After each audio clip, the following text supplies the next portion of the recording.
Estuve 4 horas con ella. Es el mejor mensaje que le puedo dejar a toda la gente. Como ese amigo, Ciertas oportunidades, porque yo solita no puedo con...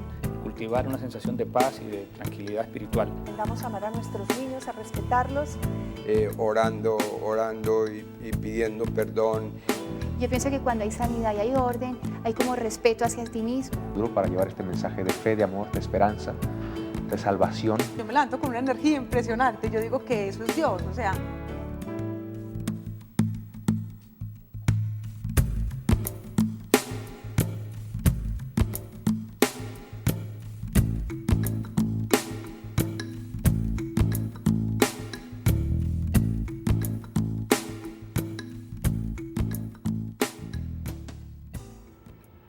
Bueno, Olga, nos hablaba usted en el programa anterior cómo después de provenir de una familia adinerada, a una familia que no le faltaba absolutamente nada, fue a parar debajo de un árbol, llevada por una fuerte dependencia al licor y a la droga. ¿Qué pasó allá? ¿Cómo fue para usted ese adaptarse al mundo de la calle? Bueno, Miriam, empezamos ya el testimonio en la parte más crucial. Tomo la decisión de vivir en las calles los 2 primeros años de esta vida. No me bañé. Empezamos ya por esta parte ya del deterioro físico. Nunca en la vida había tenido disciplina, normas. Ya caí empecé a amar muchísimo el bazuco, así le digo yo, al alcohol, muchísimo. Estos 2 años nunca me bañé. Mi pelo empezó a caerse, empecé a pesar, quedé pesando 32 kilos. Recuerdo que me salían ya costras en mi cabeza y la materia me corría. El periodo nunca, durante 4 años nunca más volvió a aparecer mi periodo. Perdón, ¿cómo logró usted conservar los dientes? ¿Por qué no le dio una enfermedad periodontal o algo así? Bueno, de pronto vengo de herencia pues de buena dentadura, pero sí perdí unas piezas, pero todo fue pues como un proceso.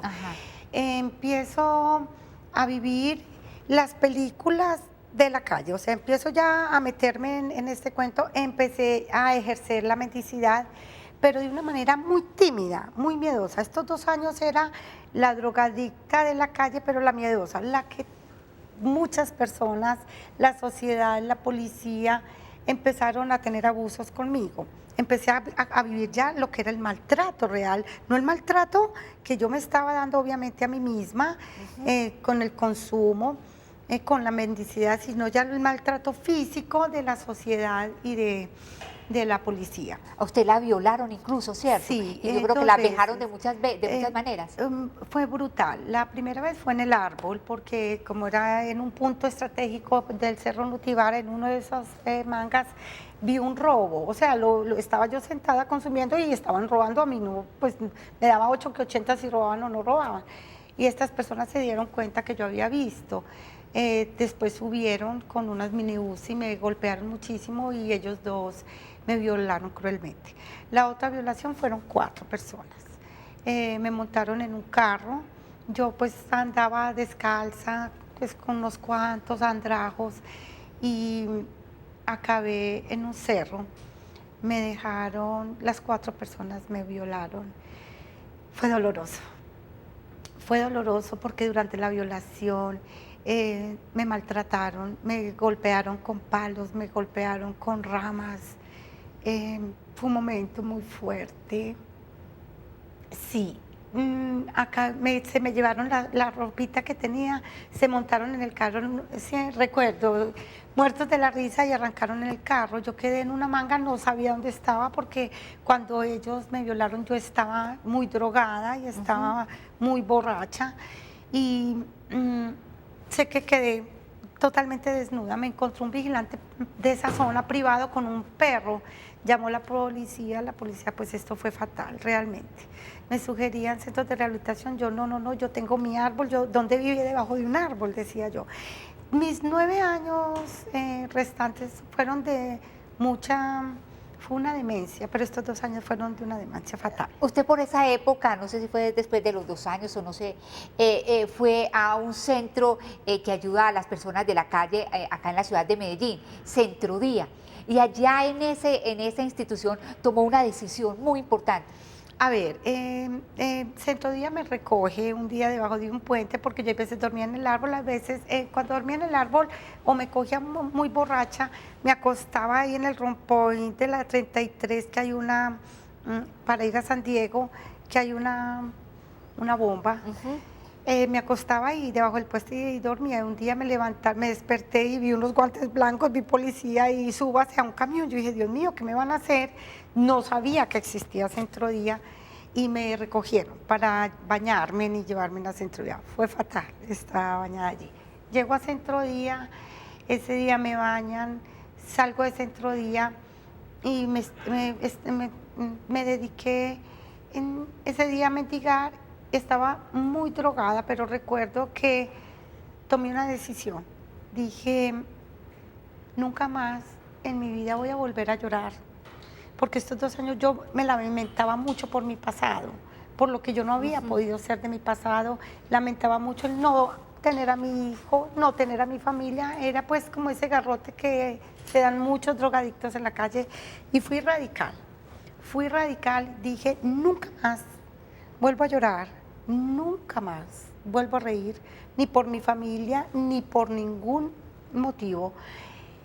Y me acoplaré a las reglas de la calle, ver, oír y callar. Y voy a aprender a manejar una navaja, voy a aprender a cortar botellas y nadie más va a volver a abusar de mí en la calle. Me entregaré yo sola a mi droga y a mi alcohol. Lo amaré con toda mi fuerza y moriré en una calle. Y fue una decisión, la palabra decisión, como drogadicta fue esa. Y así fue.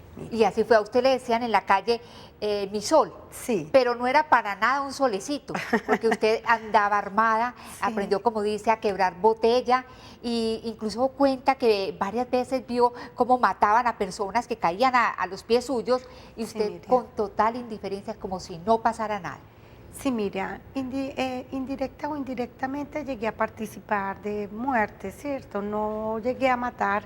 Es más, Miriam, Dios es grande, Dios me tiene para cosas muy grandes, me tenía para cosas muy grandes, porque la verdad, yo me enfrentaba con una navaja por un bazuco. Si alguien me pedía un bazuco, me llegaban atalayando que regalaron un bazuco y me decían, me lo tenés que dar o te mato. Yo me paraba de una manera tan violenta. Mira, Miriam, yo creo que yo soy de las pocas personas que puede contar en la calle, que vivió en la calle, en el estado, 9 años, física calle. Yo no tengo ni un puntazo de una navaja, más los hice yo, pues los puntacitos. No llegué, o sea, tenían que correr tanto de verme a mí, tanta violencia. Yo era una mujer tan violenta que me tenían miedo. Entonces, no tengo nada físicamente, el Señor me protegió muchísimo. De pronto esta ira que desbordada mía, pues... Fue la coraza. Sí, fue la coraza, sí, claro, en la calle hay que aprender a vivir en la calle. Y eso que estuvo en lugares, usted me dice, demasiado horribles, unas tales cuevas donde la gente consumía droga. Y usted dice, eso es un verdadero infierno. Sí, Miriam, los jibariaderos. Yo tuve mi época en la calle en que me metía en los jibariaderos. Jibariaderos es una casa donde venden droga y te permiten consumir en el suelo, o alquilas una habitacioncita de 2.000 pesos, que es una, digámoslo así, pues una ratonera. Y todas las personas están consumiendo. Estos lugares son de mucho peligro porque tú no sabes qué reacción va a tener uno de los tantos de cientos que entramos a esas casas, qué reacción va a tener en el momento de la abstinencia. La abstinencia es que el momento en que se nos acaba la droga, ese es el momento peligroso del drogadicto. El drogadicto no es peligroso en el momento del consumo, el bazuquero. El cocainómano sí puede ser peligroso, sí, es un poco más agresivo por su paranoia. El bazuquero es más temeroso. En el momento en que se acaba la droga, ahí es donde empiezan los problemas. Si el drogadicto está en consumo en la calle, todavía vive con sus familias, cuando entran agreden a sus familias, les roban directamente. En la calle es donde nos apuñaleamos, pues donde empieza, porque no le Toda la regalas el violencia. bazuco. Sí, la violencia. Ese es el momento. Yo decía al principio del programa que caras vemos, corazones no sabemos, e historias no sabemos. Viéndola usted, ¿quién se va a imaginar que a usted los ratones le estuvieron comiendo la nariz? Sí, pues estas fueron vivencias de la calle, del dormir en la calle, te genera artritis. Era una mujer, yo me convertí en una mujer totalmente artrítica, yo llegué al punto en que era una mujer totalmente temblorosa. Entonces, al dormir en la calle, los ratones se te suben. En una oportunidad me desperté y me sentí, fue por la minorista. Estaba en la calle tirada y cerca de la minorista y me desperté, estaba invadida de ratas y una de esas estaba pegada. Cuando pues me despierto y me salía sangre y fue porque me alcanzó a morder parte de mi nariz. Su estado físico era aterrador, era terrible. Pesaba 32 kilos, obviamente totalmente desarreglada, Otro ser, pero el sí. amor no le fue esquivo. Se enamoró de una persona también que pasaba por la misma dependencia de alcohol y droga que usted. Sí, Miriam, en este mundo me encuentro con alguien que había conocido en mi época cuando estaba con Hernán, el papá de Tomás. Por intermedio de una prima de mi mamá, Norma, llamó a mi mamá y le dijo que tenía una amiga en Cali, que tenía un hijo en tal estado. Lo mandaron para Medellín a Luis Amigó, yo estuve haciéndole acompañamiento, él fui como su mano derecha. Resulta que pasan todos estos años y me lo encuentro a él en las calles. Un hombre de una familia de un estrato también muy alto en Cali, un hombre física e interiormente pues hermoso era, pues, y me lo encuentro en la calle. Él no me reconoció. Él el día anterior había salido de un centro de rehabilitación y pues recayó el otro día y yo lo veo y nos encontramos y acabamos viviendo. Yo en mi vida de droga, perdón Miriam, no aceptaba a nadie que consumiera conmigo. Yo tenía un árbol, que es la querencia, un árbol cerca de Niquitao, y ese árbol solo se sentaba a mi sol y la persona que se fuera a sentar me tenía que pedir un permiso muy especial para sentarse. Logro ya con Juan Carlos nos unimos en el mundo de la calle y empecé a enseñarle el mundo de la calle. Le dije, ¿Cómo pedir? Sí, le dije, aparte que yo me volví pues en la mendicidad una campeona, tenía mi estilo para mendigar, porque yo en la época del narcotráfico detestaba a los mendigos, yo los escupía. Yo recuerdo que yo pasaba por Niquitao y yo decía, a esto acá le venían de rociar gasolina y prenderlos a todos, porque todas estas personas para mí eran ratas en esa época. Paso yo a este mundo, entonces le dije, si quieres quedarte conmigo en Niquitao, porque él era aterrado del fondo que yo había tocado. Le dije, si quieres quedarte acá es ver, oír y callar, no se le compra droga a nadie, si te vaya a comprarme tal droga, no la compras. Empecé a instruirlo en este mundo. Y así como estaba, delgadita, con el cuerpo, como se dice vulgarmente, llevado, usted queda embarazada. Sí, ya estamos en el año 2001 ya. Yo entré en el 96, fue mi recaída, pues ya es el fondo, y en el 2001 aparece Juan Carlos. En el 2002, en el 2003 ya quedó embarazada, sí. Sí, Valentina nació en octubre, en el 2003. Y cuando rompe fuente, como usted dice, ya a punto de tener a la niña, ya supongo que con contracciones, no sé, dice que fue el día que más consumió droga. Sí, Miriam, todo el embarazo consumí droga, Miriam. No paré, droga, bazuco y alcohol alelí. El bazuco y alcohol alelí. Antes de esto ya estaba, yo te quiero mostrar a ti acá en el testimonio, el punto en que yo llegué de adicción, de amar la droga.